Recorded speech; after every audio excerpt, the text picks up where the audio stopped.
ಎಲ್ಲರಿಗೂ ನಮಸ್ಕಾರ. ಪರ್ವ ನ್ಯೂಸ್ನ ಸಮಸ್ತ ವೀಕ್ಷಕರಿಗೆ ಏನು ಬಾಗಲಕೋಟೆಯಲ್ಲಿ ಉಪಚುನಾವಣೆ ಒಂದು ರಂಗು ಶುರುವಾಗಿರುವಂಥದ್ದು. ಒಂದು ಕಡೆ BJP, ಇನ್ನೊಂದು ಕಡೆ ಕಾಂಗ್ರೆಸ್, ಎರಡರ ಮಧ್ಯ ಫೈಟ್ ಅಂತೂ ಜೋರಾಗಿದೆ. ಬಟ್ ಇವು ಎರಡು ಪಕ್ಷಗಳ ಮಧ್ಯೆ ಒಂದಿಷ್ಟು ಒಳ್ಳೊಳ್ಳೆ ಉದ್ದೇಶಗಳನ್ನು ಇಟ್ಕೊಂಡು ಈಗಾಗಲೇ ಪಕ್ಷಗಳು ಲಗ್ಗೆ ಇಟ್ಟಿರುವಂಥದ್ದು. ಅದರಲ್ಲಿ ಪ್ರಮುಖವಾಗಿ ಉಪೇಂದ್ರ ಅವರ ಪ್ರಜಾಕೀಯ ಪಕ್ಷ ಕೂಡ ಒಂದು. ಹಾಗಾಗಿ ಇವತ್ತು ಬಾಗಲಕೋಟೆ ಮತಕ್ಷೇತ್ರದಲ್ಲಿ ಏನೋ ಒಂದು ಬೈ ಎಲೆಕ್ಷನ್ ನಡೀತಾ ಇದೆ. ಆ ಒಂದು ಬೈ ಎಲೆಕ್ಷನ್ನಲ್ಲಿ ಶ್ರೀಯುತ ಅಂತೋಷ್ ಸವಾಸೆ ಅವರು ಈಗಾಗಲೇ ಪ್ರಜಾಕೀಯ ಪಕ್ಷಕ್ಕೆ ಸ್ಪರ್ಧೆಯನ್ನು ಮಾಡಿದ್ದಾರೆ. ಸೊ ಅವರ ತಯಾರಿಗಳು ಹೇಗಿದೆ, ಆಮೇಲೆ ಅವರ ಒಂದು ಪ್ರಚಾರ ಹೇಗಿದೆ ಅನ್ನೋದನ್ನು ಇವತ್ತು ಖುದ್ದು ಅವರೇ ನಮ್ಮ ಜೊತೆ ಇದ್ದಾರೆ. ಅವ್ರ ಜೊತೆ ನಾನು ಮಾತನಾಡಿಸುವಂಥ ಒಂದು ಪ್ರಯತ್ನವನ್ನು ಮಾಡ್ತೀನಿ. ಸರ್ ನಮಸ್ಕಾರ. ಸರ್ ನಮಸ್ತೆ ಸರ್. ಸರ್, ಈಗಾಗಲೇ ಬಾಗಲಕೋಟೆ ಮತಕ್ಷೇತ್ರದಲ್ಲಿ ಬೈ ಎಲೆಕ್ಷನ್ ಅಂತೂ ತುಂಬ ಜೋರಾಗಿ ನಡೀತಿದೆ. ಒಂದು ಕಡೆ BJP, ಇನ್ನೊಂದು ಕಡೆ ಕಾಂಗ್ರೆಸ್. ಅವ್ರದ್ದೇ ಆಗಿರುವಂತಹ ಒಂದಿಷ್ಟು ಮಾರ್ಗಗಳಿದೆ, ಪ್ರಚಾರಕ್ಕಾಗಿ ಆಗಿರ್ಬೋದು, ಮತ್ತೊಂದಾಗಿರ್ಬೋದು. ಯಾಕೆಂದರೆ ನೀವು ಕಾಂಗ್ರೆಸ್ ಅಂತ ತೊಗೊಂಡಾಗ ಇವು ಅವ್ರದ್ದೇ ಸರ್ಕಾರ ಇರೋದರಿಂದ ಎಲ್ಲ ಮಂತ್ರಿಗಳು, ಸಚಿವರು ಎಲ್ಲರೂ ಕೂಡ ಬರುವಂಥದ್ದಾಗಿರುತ್ತೆ. ಹಾಗೆ BJP ಅಂತ ತೊಗೊಂಡಾಗ ದೊಡ್ಡ ನಾಯಕರು, ರಾಜ್ಯಾಧ್ಯಕ್ಷರು ಎಲ್ಲರೂ ಕೂಡ ಈ ಒಂದು ಮತಕ್ಷೇತ್ರಕ್ಕೆ ಬಂದು ಅವ್ರದ್ದೇ ಆಗಿರುವಂಥ ಒಂದು ಶೈಲಿಯಲ್ಲಿ ಪ್ರಚಾರವನ್ನು ಮಾಡ್ತಾ ಇರುವಂಥದ್ದನ್ನು ನಾವು ನೋಡ್ತಾ ಇದ್ದೀವಿ. ಈಗ ಪ್ರಜಾಕೀಯ ಅಂತ ಬಂದಾಗ ಮೊದಲಿಗೆ ನಿಮ್ಮ ಪ್ರಚಾರಗಳ ಒಂದು ರೂಪುರೇಷೆ ಏನೆಲ್ಲ ಇದೆ ಅಂತ ಹೇಳ್ಬೋದು. ಸರ್, ಬಾಗಲಕೋಟೆ ಜನತೆಗೆ ನಮಸ್ಕಾರಗಳು. ನಮ್ಮದೀಗ ಆಲ್ರೆಡಿ ನಾಮಿನೇಷನ್ ಆಗಿ ಎಲ್ಲ ಪೇಪರ್ಸ್ ಕರೆಕ್ಟಾಗಿ ಪ್ರೊಸೀಜರ್ ಆಗಿದೆ. ಈಗ ನಮ್ಮದು ಸೀರಿಯಲ್ ನಂಬರ್ ಬಂದು 3 ನಂಬರು, ಆಮೇಲೆ ಚಿಹ್ನೆ ಗ್ಯಾಸ್ ಸಿಲಿಂಡರ್ ಆಗಿದೆ. ನಮ್ಮದು ಪ್ರಚಾರ ಅಂತಂದರೆ ಇಲ್ಲಿ ನಮ್ಮದು ಜಸ್ಟ್ ವಿಚಾರಗಳ ಪ್ರಚಾರ ಸರ್. ಇಲ್ಲಿ ಯಾವುದೇ ದುಡ್ಡುಗಳ ಆಮಿಷ ಇರೋಂಗಿಲ್ಲ ಸರ್, ಆಮೇಲೆ ಪಾರ್ಟಿ ಫಂಡ್ ಇರೋಂಗಿಲ್ಲ. ಜಸ್ಟ್ ನಾವು ಈಗ ಸೋಷಿಯಲ್ ಮೀಡಿಯಾದಲ್ಲಿ ಪ್ರಚಾರ ಮಾಡ್ತಾಯಿದ್ದೀವಿ. ಆದಷ್ಟು ಎಷ್ಟು ಜನಕ್ಕೆ ಸಾಧ್ಯ ಆಗುತ್ತೆ ಎಲ್ಲರೂ ಸೋಷಿಯಲ್ ಮೀಡಿಯಾದಾಗ ನಾವು ಪ್ರಯತ್ನ ಎಲ್ಲರಿಗೆ ಪಡಿಸಾಕ್ತೀವಿ ಸರ್.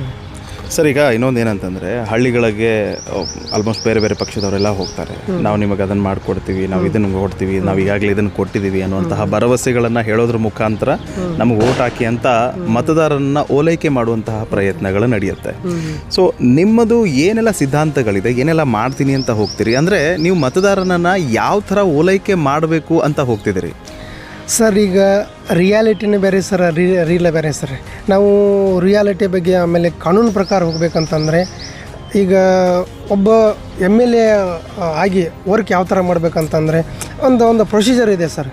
ಈಗ ನಾವೇನೋ ಸುಳ್ಳು ಆಕಾಂಕ್ಷೆಗಳನ್ನು ಒಡ್ಡಿ ನಾವು ಹಂಗೆ ಮಾಡ್ತೀವಿ ಹಿಂಗೆ ಮಾಡ್ತೀವಿ ಅಂತ ನಾನು ಇವಾಗ ಎಲೆಕ್ಟ್ ಆದಮೇಲೆ ವಾಪಸ್ ಇವರು ಜನಸಾಮಾನ್ಯರು ಇಲ್ಲೇ ಉಳಿತಾರೆ. ಆಮೇಲೆ ಅವರು ಎಲೆಕ್ಟ್ ಆಗಿ ಅಸೆಂಬ್ಲಿ ಆಮೇಲೆ ಪಾರ್ಲಿಮೆಂಟಿಗೆ ಹೋಗ್ತಾರೆ. ಬಟ್ ಈಗ ನಮ್ಮಲ್ಲಿ ಏನಾಗಬೇಕಂತಾರೆ ಕಾನೂನು ಪ್ರಕಾರ, ಈಗ ನಾವೊಂದು ಪ್ರಮಾಣ ಪತ್ರವನ್ನು ಮಾಡಿದ್ವಿ ಸರ್. ಇದು ಹೇಳ್ಬೇಕಂದ್ರೆ ಈಗ ಆಲ್ರೆಡಿ ಸೋಷಿಯಲ್ ಮೀಡಿಯಾದಾಗ ಎಲ್ಲನೂ ಅಪ್ಲೋಡ್ ಮಾಡಿದ್ದೀನಿ ಸರ್. ಇದು ಏನಿದೆ ಅಂತಂದರೆ ರೀ, ನಾನು ಯಾವ ಥರ ವರ್ಕ್ ಮಾಡ್ತೀನಿ. ಈಗ ಬಾಗಲಕೋಟೆ ಅಸೆಂಬ್ಲಿ ಎಲ್ಲ ಜನರಿಗೆ ನಾನು ಏನು ಕೊಟ್ಟಿದೆ ಅಂದರೆ ನಾನು SOB ಪ್ರಕಾರ ವರ್ಕ್ ಮಾಡ್ತೀನಿ ಸರ್. ಅಂದರೆ ಯಾವ ಥರ ರೀ, ಈಗ ಜನರೊಂದಿಗೆ ಯಾವ ಥರ ಸಂಪಾದಕ ಇರ್ತೀನಿ ರೀ. ಈಗ 4 ಇದ್ರದಾವೆ: ತಂತ್ರಜ್ಞಾನ, ವೈಯಕ್ತಿಕ ಸಭೆ, ಸರ್ಕಾರಿ ಅಂಗ, ದೂರು ಪೆಟ್ಟಿಗೆ ಪ್ರಕಾರ ನಿಮ್ಮನ್ನ ಕಾಂಟ್ಯಾಕ್ಟ್ ಮಾಡ್ತೀನಿ ಸರ್. ಅಂದರೆ ಸಾರ್ವಜನಿಕರಿಗೆ ಕಾಂಟ್ಯಾಕ್ಟ್ ಮಾಡ್ತೀನಿ. ಆಮೇಲೆ ಸಮಸ್ಯೆಗಳನ್ನ ನಾನು ಪಟ್ಟಿ ಮಾಡ್ಕೋತೀನಿ ಸರ್. ಸಮಸ್ಯೆಗಳಲ್ಲಿ, ಬೇಡಿಕೆಗಳಾಗಲಿ, ನಮ್ಮದು ಇಲ್ಲಿ ಪ್ರಜಾಕೀಯ ಥಾಟ್ಸ್ ಏನಿದೆ ಸರ್, ಜನರ ಬೇಡಿಕೆಗಳೇ ನಮ್ಮ ಪ್ರಣಾಳಿಕೆ ಸರ್. ಇಲ್ಲಿ ಯಾವುದೇ ನಾವು ಅಡ್ವಾನ್ಸ್ ಇದನ್ನು ಕೊಡೋಂಗಿಲ್ಲ ಸರ್. ಅವ್ರದ್ದು ಏನು ಇದೆಯಲ್ಲ ವರ್ಕ್, ಅದೇ ನಮ್ಮದು ಬೇಡಿಕೆ ಸರ್. ಅದ್ರ ಪ್ರಕಾರ ಎಲ್ಲ ತೊಗೋತೀನಿ ಸರ್. ಆಮೇಲೆ ಅದರೊಳಗೆ ತತ್ಕ್ಷಣ ಯಾವ ಆಗ್ತಾವೆ, ಆಮೇಲೆ ಮಧ್ಯಮ ಆಗ್ತಾವೆ, ಸಾಮಾನ್ಯ ಆಗ್ತವೆ ಸರ್. ಅವು ನೋಟ್ ಮಾಡ್ಕೊಂಡು ತತ್ಕ್ಷಣ ಒಂದು 50% ಆಗೈತೆ ಅಂದರೆ ಅದನ್ನು ಸೆಲೆಕ್ಟ್ ಮಾಡ್ಕೊಂಡು ಅದಕ್ಕೆ ನಿರ್ದಿಷ್ಟ ಪರಿಹಾರ ಎಷ್ಟು, ಆಮೇಲೆ ಅದಕ್ಕೆ ಬಜೆಟ್ ಎಷ್ಟು ಸರ್, ಅದು ಯಾವ ಥರ ವರ್ಕ್ ಮಾಡಬೇಕು, ತಜ್ಞರು ಡಿಸ್ಕಷನ್ ಮಾಡ್ತೀನಿ ಸರ್. ಆ ಡಿಸ್ಕಷನ್ ಒಂದು 3 ಯೋಜನೆ ಮಾಡ್ಕೋತೀನಿ ಸರ್. ABC ಯೋಜನೆ ಮಾಡ್ಕೋತೀನಿ. ABC ಒಳಗೆ ಯಾರು ವೋಟಿಂಗ್ ಜಾಸ್ತಿ ಮಾಡ್ತಾರಲ್ಲ ರೀ ಸಾರ್ವಜನಿಕರು, ಈಗ A ಯೋಜನೆಗೆ 30% ಮಾಡಿದ್ರೆ, B ಯೋಜನೆಗೆ 50% ಮಾಡಿದ್ರೆ, C ಯೋಜನೆಗೆ 20% ಮಾಡ್ತಾರೆ. ನಾವು ಹಾಯೆಸ್ಟ್ ಯಾರು ಪಬ್ಲಿಕ್ ಇದನ್ನು ಮಾಡಿರಿ ಅಂತಂದ್ರೆ ಟೈಮ್ದಾಗ ಆವಾಗ ನಾವು 50% ಬಂದಿದ್ದನ್ನು ವೋಟಿಂಗ್ನ ಅದನ್ನು ತೊಗೋತೀವಿ ಸರ್. ಅದನ್ನು ತೊಗೊಂಡು ಜನರ ಪ್ರಕಾರ ಯೋಜನೆ B ಯೋಜನೆ ಕಲೆಕ್ಟ್ ಮಾಡ್ಕೊಂಡು ಆದರೆ ಎಲ್ಲರಿಗೂ ಸಾರ್ವಜನಿಕ ಹೇಳ್ತೀವಿ ಸರ್, ಹಿಂಗೆ ವರ್ಕ್ ಮಾಡ್ಕೊ, ಹಿಂಗೆ ಅವ್ರನ್ನೇ ಕೇಳೋದು ಸರ್. ಇಲ್ಲಿ ಏನಿದೆ ಸರ್, ಪ್ರಜೆಗಳೇ ರಾಜರು ಸರ್. ಇಲ್ಲಿ ರಾಜಕೀಯದಲ್ಲಿ ರೀ ಎಲೆಕ್ಟ್ ಆದವರ ರಾಜಗಳೇ ಅವ್ರ ರಾಜಸ್ಥಾನ ಮಾಡ್ತಾರೆ ಸರ್. ಇಲ್ಲಿ ನಮ್ದೇನಿಲ್ಲ ಸರ್. ಅವ್ರು ಯಾವ ಥರ ಹೇಳ್ತಾರೆ ಅದೇ ವರ್ಕ್. ಆ ಥರ ಮಾಡಿದ ಮೇಲೆ ಇದು ವರ್ಕ್ ಪಬ್ಲಿಕ್ ಸಫಿಷಿಯೆಂಟ್ ಆಯಿತು ಸರ್, ಇದು ವರ್ಕ್ ಕರೆಕ್ಟ್ ಟೈಮ್ಸು. ಮತ್ತು ನಾವು 6 ಮಂದಿಗೂ ಪೋಲಿಂಗ್ ಮಾಡ್ತೀವಿ ಸರ್. ಪೋಲಿಂಗ್ ಮಾಡಿದ್ಮೇಲೆ ಅಲ್ಲಿ ಸರ್ ಅವ್ರಿಗೆ ಜನರಿಗೆ ತೃಪ್ತಿ ಆಯಿತು ಅಂತಂದ್ರೆ ಇಲ್ಲ ನೀನು ಕಂಟಿನ್ಯೂ ಮಾಡ್ಬೋದು ಸರ್. ಸಪೋಸ್ ತೃಪ್ತಿ ಆಗದೇ ಇದ್ದರೆ ಇನ್ನೊಂದು 3 ಮಂತ್ ತಿದ್ದುಪಡಿ ಮಾಡ್ಕೊಳ್ಳೋಕೆ ಅವಕಾಶ ಕೊಡ್ಬೋದು ಸರ್ ಯಾರು ಸಾರ್ವಜನಿಕರು. ಇಲ್ಲ ಅದ್ರೊಳಗೂ ತೃಪ್ತಿ ಆಯ್ತು ಅಂದ್ರೆ ಮುಂದುವರಿಬೋದು. ತೃಪ್ತಿ ಆಗದೇ ಇದ್ದರೆ ಇದು ರಾಜೀನಾಮೆ ಕೊಡಬೇಕು ಸರ್. ಇದು ನಮ್ಮ ಪೂರ್ತಿ ಇದ್ರೊಳಗೆ ನಾನು ನೋಟ್ರಿ ಮಾಡ್ಕೊಂಡು ಪೂರ್ತಿ ಕಂಪ್ಲೀಟ್ ನೀವು ಸೋಷಿಯಲ್ ಮೀಡಿಯಾಗೆ ಹೋಗ್ಬೋದು ಸರ್. ಸೋಷಿಯಲ್ ಮೀಡಿಯಾಗೆ ಹೋಗಿ ಕಂಪ್ಲೀಟ್ ನೋಡ್ಬೋದು. ಇದು ಆಲ್ರೆಡಿ ಕೋರ್ಟ್ ಒಳಗೆ ರಿಜಿಸ್ಟರೂ ಆಗಿದೆ ಸರ್, ರಿಜಿಸ್ಟರ್ ನಂಬರ್ ಹಾಕಿದ್ದಾರೆ. ಇದ್ರ ಮುಖಾಂತರ ಈಗ ಆಲ್ರೆಡಿ ಕೆಲವೊಂದು ಪಕ್ಷದ ಪಾರ್ಲಿಮೆಂಟ್ದಾಗ ರೈಟ್ ಟು ರಿಕಾಲ್ ತರಬೇಕಂತ ಟ್ರೈ ಮಾಡ್ತಾ ಇದ್ರಿ ಸರ್. ಮತ್ತು ಆಲ್ರೆಡಿ ಇಲ್ಲೇ ಇದೆ right to recall option. Okay, ಇಲ್ಲೇನು ಇದು ತಿದ್ದುಪಡಿ ಆಗಬೇಕು, ಬಟ್ ಬರೋ ದಿನಗಳಲ್ಲಿ ಆಗಲಿ ಅಂತ ನಾನು ಭಾವಿಸ್ತೀನಿ ಸರ್. ಇಷ್ಟೇ ನನ್ನ ಪ್ರೊಸೀಜರ್. ಮತ್ತು ಓಕೆ, ಅಂದರೆ ಇನ್ನೊಂದು ಏನಂತಂದರೆ ಸರ್, ನೀವು ಒಂದು ಒಳ್ಳೆ ಪ್ರಯತ್ನ ಇದೆ. ಯಾಕಂದರೆ ಟ್ರಾನ್ಸ್ಪರೆಂಟ್ ಆಗಿರುವಂಥದ್ದು, ಜನರಿಗೆ ನೀವು ಏನು ಬೇಡಿಕೆ ಇಡ್ತೀರಿ ಅದೇ ನಮ್ಮ ಪ್ರಣಾಳಿಕೆ.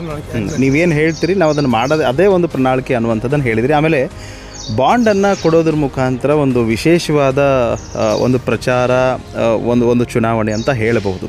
ಯಾಕೆಂದರೆ ಮುಂಚಿತವಾಗಿ ನಾನು ಇದನ್ನೇ ಮಾಡ್ತೀನಿ, ಆಮೇಲೆ ನೀವು ಬಾಂಡ್ ಒಳಗಡೆ ಒಂದು ಮೆನ್ಷನ್ ಮಾಡಿದ್ದೀರಿ, ಒಂದು ವೇಳೆ 6 ತಿಂಗಳಲ್ಲಿ ನಿಮಗೆ ನಮ್ಮ ಅಧಿಕಾರ, ನಮ್ಮ ಕೆಲಸಗಳು ಸಫಿಷಿಯೆಂಟ್ ಆಗಲಿಲ್ಲ ಅಂದರೆ ಬಿಫೋರ್ ನೀವು ಏನು ಪ್ರಾಮಿಸ್ ಮಾಡಿದ್ರಿ ಅದು ಒಂದು ವೇಳೆ ಆಗಿಲ್ಲ ಅಂತಂದಾಗ 3 ತಿಂಗಳು ನೀವು ತಿದ್ದುಕೊಳ್ಳೋದಕ್ಕೆ ಅವಕಾಶ ಕೊಡ್ಬೋದು. ಇಲ್ಲ ಅಂತಂದರೆ ಆಗೋದೇ ಇಲ್ಲ ಅಂತಂದಮೇಲೆ ನಾವು ರಾಜೀನಾಮೆ ಕೊಡೋದು ನಿಶ್ಚಿತ ಅನ್ನುವಂಥದ್ದನ್ನು ನೀವು ಬಾಂಡ್ ಒಳಗಡೆ ಕ್ಲಿಯರಾಗಿ ಮೆನ್ಷನ್ ಮಾಡಿದ್ದೀರಿ.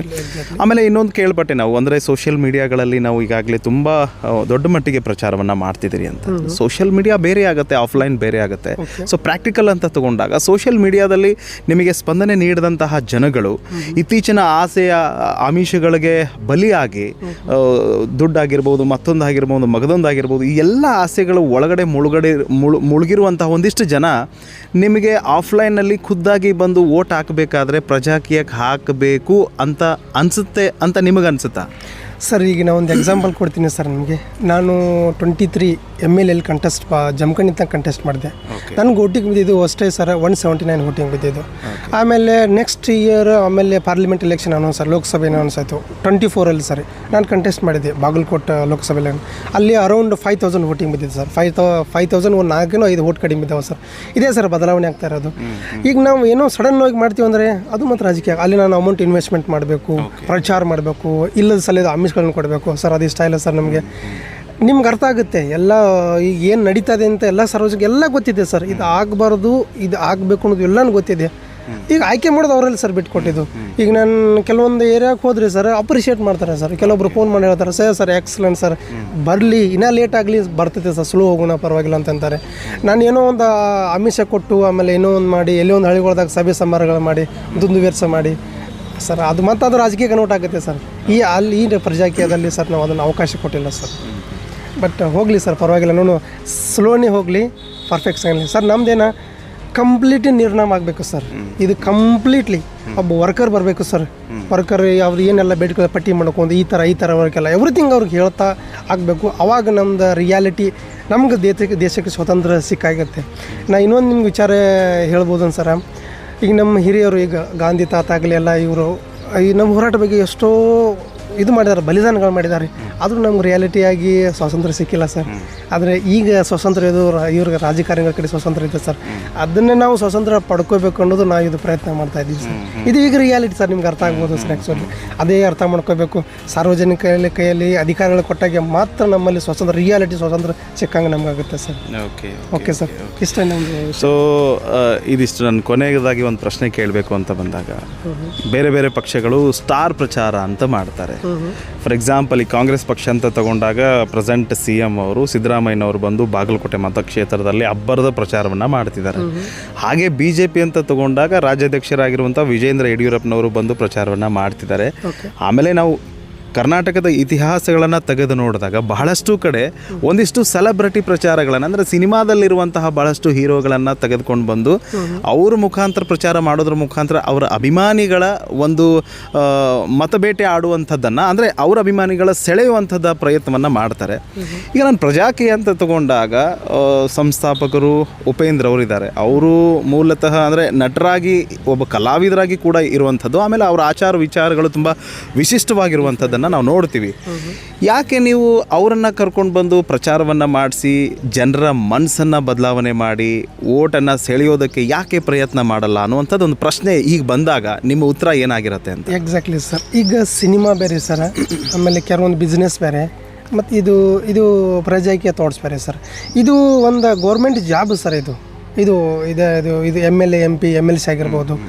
ಇದಕ್ಕೆ ನಾವು ಯಾವುದೋ ಒಂಥರ ಏನಂತಾರೆ ಪ್ರೆಷರ್ ಹಾಕಿ ಯಾರ್ದೂ ತಂದ ಏನೋ ಹೂ ಮಾಡಿ ಅಭಿಮಾನ ಸರ್ ಆ ಇನ್ಸ್ಟಂಟ್ ಬದಲಾವಣೆ ಇದಲ್ಲ ಸರ್, ಅದು ಪರ್ಮನೆಂಟ್ ಬದಲಾವಣೆ ಅಲ್ಲ ಸರ್. ಜನರಲ್ಲಿ ಬರಬೇಕು ಸರ್, ಇದು ಹಿಂಗಿದೆ ಅಲ್ವಾ, ಇವು MPL ಈ ಥರ ವರ್ಕ್ ಮಾಡ್ಕೋಬೇಕು, ಇದು ನಾನು ಸಿನಿಮಾ ನಟರದಂದ 1-2 ದಿನ ಹಾಕಿ ನಾನು ಡ್ರಿಂಕ್ಸ್ ಮಾಡಿ ಅದು ಮಾಡಿ ನಾವು ಊಟ ಹಾಕಿ ಹೋದರೆ ಆಮೇಲೆ ಮತ್ತೆ ಯಥಾ ಪ್ರಕಾರ ಇದ್ದೇ ಇರ್ತಲ್ಲ ಸರ್. ಆ ಥರ ಆಗಬಾರ್ದು ಸರ್. ಆ್ಯಕ್ಚುಲಿ ಇದು ಸಿನಿಮಾ ನಟರು ನನ್ನ ತಂದು ಈಗ ಉಪೇಂದ್ರ ಸರ್ ನಮಗೊಂದು ಒಂಥರ ಐಡಿಯಾ ಹಾಕಿ ಕೊಟ್ಟಿದ್ದಾರೆ ಸರ್, ಇದೇ ಥರ ಮಾಡಬೇಕು. ಅವರು ಕೆಲವೊಂದು ಫಿಲ್ಮ್ನಲ್ಲಿ ಎಷ್ಟೋ ವರ್ಷಗಳ ತಿಳ್ಕೊತ ಬರ್ತಾ ಇದ್ದಾರೆ ಸರ್, ಇದು ಈ ಥರ ಬದಲಾಗಬೇಕು ಅಂತಂದು. ಬಟ್ ಅದನ್ನು ಇದ್ರಾಗ ಆಗಲಿಲ್ಲ. ಆಮೇಲೆ ಒಂದು ಪಕ್ಷ ಕಟ್ಟಿ ಒಂಥರ ನಮ್ಮ ಥಾಟ್ಸ್ ಸ್ಪ್ರೆಡ್ ಮಾಡ್ತಾ ಇದ್ದಾರೆ. ನಮ್ಗೆ ಒಂದು ಇದೆ ಸರ್, ಈ ಥಾಟ್ಸೇ ಮೇನ್ ಸರ್. ನಮಗೂ ಈ ಐಡಿಯಾಲಜಿ ಇದಾವೆ ಸರ್, ಈ ಐಡಿಯಾಸರ್ ಮುಖಾಂತರ ಹೋಗುದು ಸರ್. ಇಲ್ಲಿ ನಮ್ಮ ಸ್ಟಾರ್ ಪ್ರಚಾರದ ಏನು ಬೇಕಾಗಿಲ್ಲ ಸರ್. ಅಲ್ಲಿ ನಿಮ್ಗೆ ಅದೇ ಹೇಳಿದ್ರಲ್ಲ, ಆಲ್ರೆಡಿ 179 to 5000 ಬಂದಿದೆ ಸರ್. ಇನ್ನು ಏನು ಗೊತ್ತಿಲ್ಲ ಸರ್ ಮುಂದೆ ಹೆಂಗೆ ಹೋಗುತ್ತೆ ಬಟ್ ನಮ್ಮ ನಿರಂತರ ಪ್ರಯತ್ನ ಇರ್ತದೆ ಸರ್. ವಿಚಾರಗಳ ಪ್ರಚಾರ ಯಾವತ್ತೂ ಸ್ಟಾಪ್ ಆಗೋಲ್ಲ ಸರ್. ಯಾಕೆಂದರೆ ಭಾಳ ಕಷ್ಟ ಇದೆ ಸರ್, ಏನು ಹೇಳಬೇಕು ಅನ್ನೋದಾಗ್ತಾರೆ. ಎಲ್ಲವೂ ಇರೋದು ಕನೆಕ್ಟಿವಿಟಿ ರಾಜಕೀಯ ನಾವೊಂದು ಒಂದು ರೈತರ ತುಂಬ ಸಮಸ್ಯೆ ತೊಗೊಂಡ್ರೆ ಅದಕ್ಕೂ ರಾಜಕೀಯ ಕನೆಕ್ಟಿವಿಟಿ ಇದೆ ಸರ್. ನಮ್ಗೆ ಈಗ ಉದ್ಯೋಗ ಅವಕಾಶಗಳು ಬೇಕು ಸರ್. ಈಗ ಮೊನ್ನೆ ಧಾರವಾಡದಾಗ ಇದು ಮಾಡಿದ್ರೆ ಅಲ್ಲಿ ಬಂದ್ರೆ ಮತ್ತು ಅಲ್ಲಿ ಪೊಲಿಟಿಕಲ್ ಇದಿದೆ. ನೀವು ಎಲ್ಲಿ ಹೋದರೂ ಅದೇ ಸರ್. ಅದು ಒಂದು ಕರೆಕ್ಟ್ ಆದರೆ ಸರ್ ನಮ್ಮ ಇಡೀ ಇದು ನಮ್ಮ ಜಗತ್ತಿನಲ್ಲಿ ನಮ್ಮದು ಇಂಡಿಯಾ ಒಂದು ಮಾಡೆಲ್ ಆಗಿರುತ್ತೆ ಸರ್, ಅಷ್ಟೇ. ಸೊ ಇದಿಷ್ಟು ಬಾಗಲಕೋಟೆ ಮತಕ್ಷೇತ್ರದಲ್ಲಿ ಪ್ರಜಾಕೀಯಕ್ಕೆ ಸ್ಪರ್ಧೆ ಮಾಡಿದಂತಹ ಅಂತೋಷ್ ಸವಾಸೆ ಅವರ ಮಾತಾಗಿತ್ತು. ಅಂದರೆ ಏನು, ಬಾಗಲಕೋಟೆ ಮತಕ್ಷೇತ್ರದಲ್ಲಿ ಈಗಾಗಲೇ ಒಂದು ಬಿರುಸಿನ ಪ್ರಚಾರ ಎಲ್ಲ ಪಕ್ಷದಿಂದ ನಡೀತಾ ಇದೆ. ಸೊ ಇವರು ಕೂಡ ಅಂದರೆ ಈಗಾಗಲೇ ಏನೋ ಒಂದು ಬಾಂಡನ್ನು ಪಾಂಪ್ಲೆಟ್ ಥರ ಪ್ರಿಂಟ್ ಮಾಡಿಸಿದ್ದಾರೆ ಅವರು. ಅಂದರೆ ನಾವು ಆಯ್ಕೆಯಾಗಿ ಬಂದ ಮೇಲೆ ಮಾಡುವಂಥ ಕೆಲಸ ಹೀಗೆ, ಒಂದು ವೇಳೆ ಆಗಲಿಲ್ಲ ಅಂತಂದರೆ ನಾವು ನೇರವಾಗಿ ರಾಜೀನಾಮೆ ಕೊಡ್ತೀವಿ ಅಂತ ಅಫಿಡವಿಟ್ ಮಾಡಿಸಿ ಅದನ್ನೇ ಪಾಂಪ್ಲೆಟ್ ಥರ ಮನೆಗೆ ಹಂಚುವಂತಹ ಕೆಲಸವನ್ನು ಪ್ರಜಾಕೀಯ ಪಕ್ಷದಿಂದ ನಡೀತಾ ಇದೆ. ಸೊ ನಿಜಕ್ಕೂ ಇವರ ಉದ್ದೇಶಗಳು ಸದುದ್ದೇಶಗಳನ್ನು ನಾವು ಕೇಳಿದಾಗ ಜನ ಸದ್ಯಕ್ಕೆ ಕೈ ಹಿಡಿಯೋದು ಕಷ್ಟ ಅಂತ ಅನಿಸಿದ್ರೂ ಕೂಡ ಫ್ಯಾಕ್ಟಾಗಿ ಆಯ್ಕೆ ಆದ ಮೇಲೆ ಮಾಡಲೇಬೇಕಾದಂತಹ ಕರ್ತವ್ಯವನ್ನು ತುಂಬ ಟ್ರಾನ್ಸ್ಪರೆಂಟಾಗಿ ಮಾಡುವಂತಹ ಪ್ರಯತ್ನದಲ್ಲಿ ಶ್ರೀಯುತ ಅಂತೋಷ್ ಸವಾಸೆ ಅವರಿದ್ದಾರೆ. ಕಾದು ನೋಡೋಣ ಮುಂದೆ ಏನೆಲ್ಲ ಬದಲಾವಣೆಗಳಾಗತ್ತೆ ಅನ್ನೋದನ್ನು. ಹೀಗೆ ಮತ್ತಷ್ಟು ಸುದ್ದಿಗಳನ್ನು ನೀವು ಪಡೆಯೋದಕ್ಕೆ ನಮ್ಮ ಚಾನಲನ್ನು ನೋಡ್ತಾ ಇರಿ ಅಂತ ಹೇಳ್ತಾ, ಸತ್ಯ ಸಂಸ್ಕೃತಿ ಶೋಧನೆ ಇದು ನಿಮ್ಮ ವಾಹಿನಿ. ನಮಸ್ಕಾರ.